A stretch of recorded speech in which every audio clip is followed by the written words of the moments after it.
नमस्कार, आपण पाहता एबीपी माझा. मी श्रुती कुलकर्णी. या बुलेटिन मध्ये आपले स्वागत. आणि आपण थेट जाऊया सध्या हिंदी संदर्भातील शासनाच्या जीआरची होळी सुरू आहे आणि इथे घोषणा देखील दिल्या जात आहेत. ही काही दृश्य आपण नाशिकमधून पाहतोय. आज शासनाच्या हिंदी संदर्भातील जीआरची शिवसेना ठाकरे गटाकडून त्याचबरोबर समविचारी संघटनांकडून देखील आज होळी करण्यात येणार आहे आणि ती काही दृश्य आपण नाशिकमधून पाहतोय. महाराष्ट्रामध्ये अशा पद्धतीचं आंदोलन आम्ही सुरू केलेलं आहे. खरं तर आपण आंदोलन करताय, जीआरची देखील या ठिकाणी होळी करण्यात आली आहे.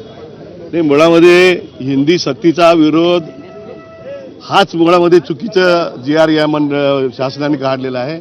अनेक प्रश्न या महाराष्ट्रामध्ये आजही हिंदी ही 5वी पासून आहे, ती पहिलीपासून करायची गरजच नाही.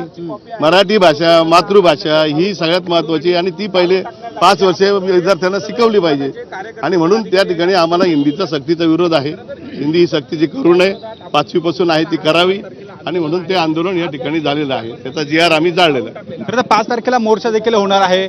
उद्धव ठाकरे असतील, राज ठाकरे असतील, हे एकत्र दिसणार आहेत. 100% तो विषय महाराष्ट्राच्या जनतेचा जिव्हाळ्याचा आहे. याच्या मागे मोठं राजकारण हे भारतीय जनता पार्टी आणि त्यांचे घटक पक्ष करतायत आणि 5 तारखेला या जनतेची, महाराष्ट्राच्या तमाम मायबागी जनतेची, मतदारांची इच्छा आहे की दोघं भाऊ एकत्र आले पाहिजे आणि तोच विषय धरून आज आम्ही त्या जीआरची इथं होळी केली आहे. आणि तर हिंदीच्या शासन निर्णयाविरोधात सर्व विरोधी पक्ष आता एकवटलेले आहेत.